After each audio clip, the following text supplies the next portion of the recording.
Hello everyone, कैसे हैं आप लोग। आई होप आप सब बहुत अच्छे होंगे। और आज हम चार्ल्स लेम की बायोग्राफी से रिलेटेड मोस्ट इम्पोर्टेंट एमसीक्यूज देखने वाले हैं। ओके, तो मैं पहले एमसीक्यूज वाला वीडियो आपको प्रेफर नहीं करूँगी। आप पहले चार्ल्स लेम की बायोग्राफी वाला वीडियो जो मैंने अपलोड किया है चैनल पर, उसको जाकर देखिएगा। उसके बाद चार्ल्स लेम की बायोग्राफी से रिलेटेड एमसीक्यूज वाला पार्ट वॉच कीजिएगा। ओके, तो आप पहले बायोग्राफी देखिए, है ना, पूरी समरी वाला पार्ट देखिए उसका। उसके बाद आप आइए एमसीक्यूज पर। अगर आप सीधे एमसीक्यूज पर आते हैं तो कुछ कॉन्सेप्ट आपके हो सकता है छूट जाए, क्योंकि हम कुछ ना कुछ सारे एमसीक्यूज में कवर नहीं हो पाता है। तो समरी का कुछ ना कुछ पार्ट ऐसा होता है जो छूट जाता है। तो आप पहले एमसीक्यूज करने से पहले आप लोग चार्ल्स लेम की बायोग्राफी वाला पार्ट कीजिए, है ना, उसको देखिए। उसके बाद एमसीक्यूज वाला पार्ट देखिएगा। ओके, तो आज हम चार्ल्स लेम के मोस्ट इम्पोर्टेंट बायोग्राफी से रिलेटेड एमसीक्यूज करने वाले हैं। और ये हमारे 50 के लगभग एमसीक्यूज होने वाले हैं। ओके, तो इनसे आपको एग्जाम में बहुत हेल्प मिलने वाली है।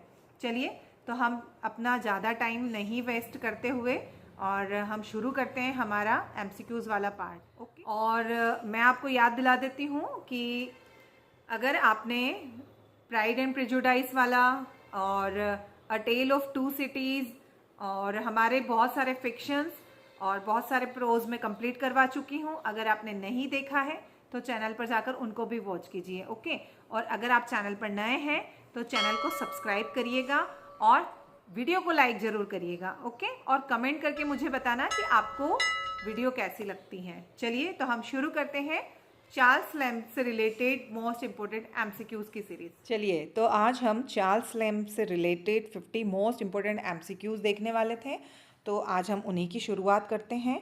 और ये चार्ल्स लेम से रिलेटेड मोस्ट इम्पोर्टेंट 50 एमसीक्यूज इसलिए हैं क्योंकि एग्ज़ाम में इन्हीं में से पूछा जाएगा। ओके, कुछ भी थोड़ा बहुत ऊपर नीचे हो सकता है, मैं 100% गारंटी तो नहीं दे सकती हूँ, लेकिन हाँ, मोस्टली क्वेश्चंस इसमें से आ सकते हैं आप लोगों के। चलिए, तो आज हम चार्ल्स लेम की बायोग्राफी से रिलेटेड सारे एमसीक्यूज देख लेते हैं।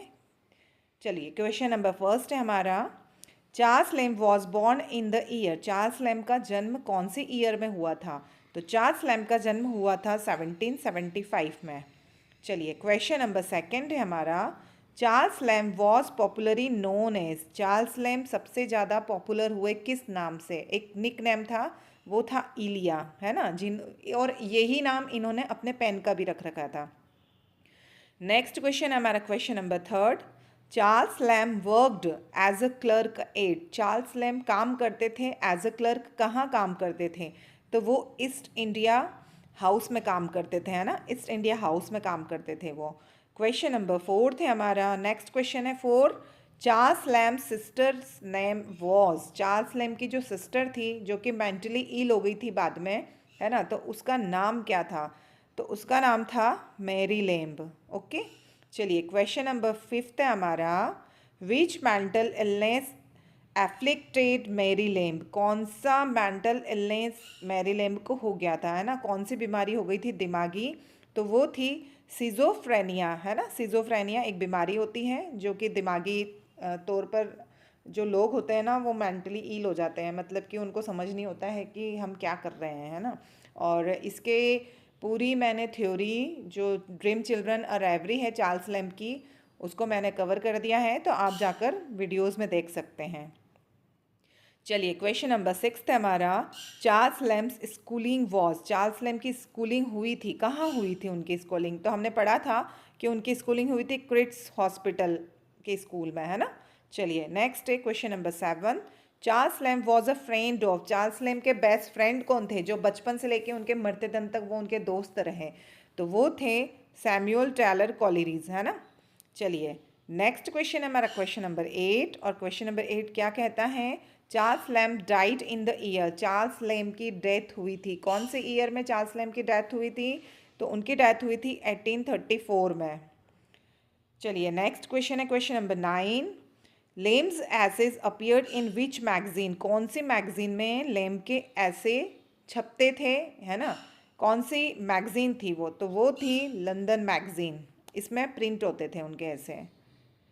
चलिए नेक्स्ट क्वेश्चन है क्वेश्चन नंबर 10।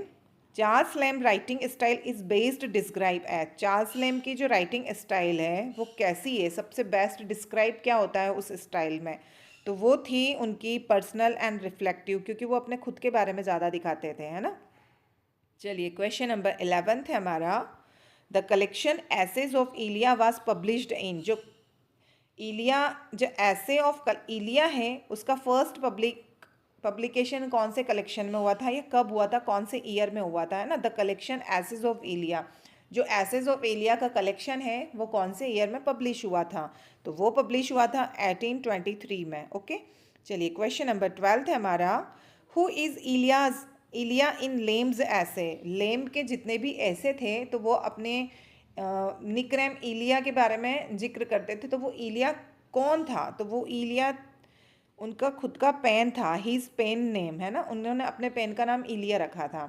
चलिए क्वेश्चन नंबर 13 है। द सिक्वेल टू ऐसे ऑफ इलिया इज टाइटल्ड। जो एसेज ऑफ इलिया का टाइटल था उसका सिक्वेल क्या था? तो वो उसका सिक्वेल था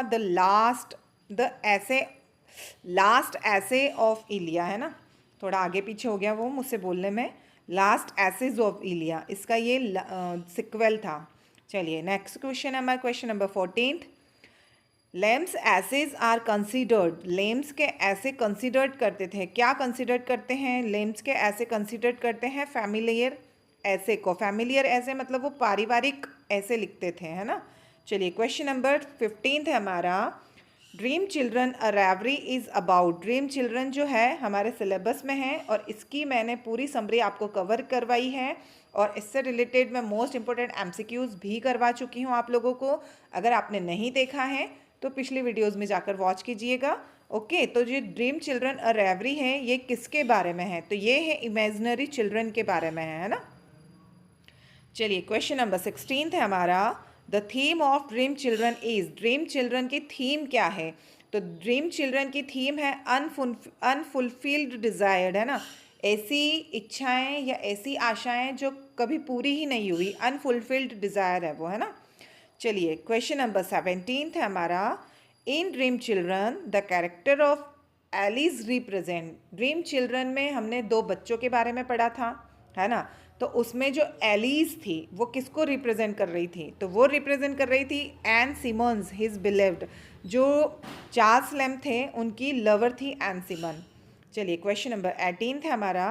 विच ऐसे talks about Charles lamb grand mother. Charles lamb ने अपनी ग्रैंड मदर के बारे में कौन से ऐसे में बताया है? तो वो था ड्रीम चिल्ड्रन। हमने पढ़ा था ना कि ड्रीम चिल्ड्रन में बताया है। चलिए नेक्स्ट क्वेश्चन है हमारा क्वेश्चन नंबर 19। विच ऐसे is about limbs experience with old book.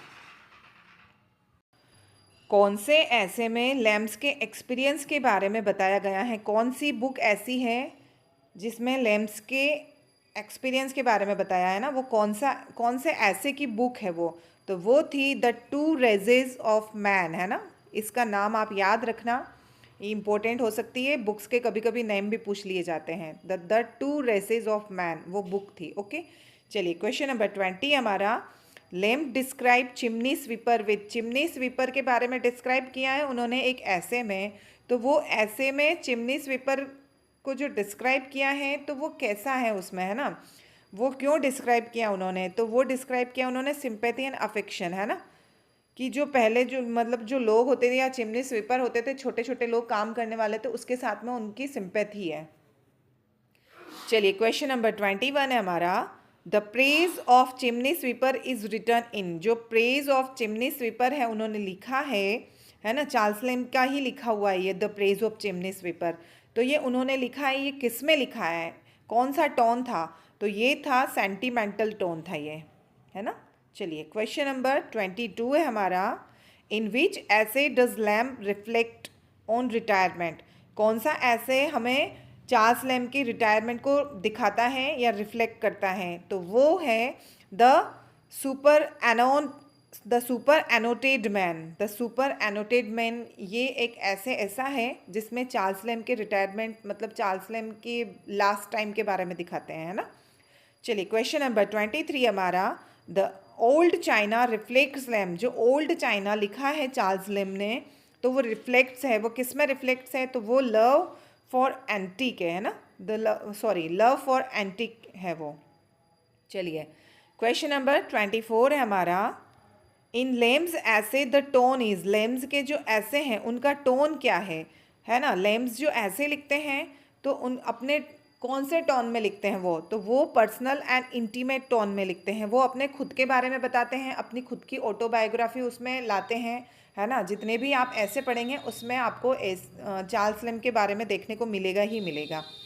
चलिए नेक्स्ट क्वेश्चन हमारा question number 25, Lamb's essays often contain, Lamb's के जो ऐसे हैं उनमें क्या मिलेगा, आपको क्या देखने को मिलेगा, तो इसका आंसर आपको मुझे कमेंट बॉक्स में करके बताना है। और यहाँ हमारे 25 MCQs कवर होते हैं। आपको 25 MCQs की सीरीज़ कैसी लगी आप मुझे कमेंट करके बताइएगा और वीडियो को लाइक ज़रूर कीजिएगा, ओके। और अगर अभी तक आपने मेरे चैनल को सब्सक्राइब नहीं किया है तो सब्सक्राइब कर दीजिएगा। चलिए बाय बाय, थैंक यू।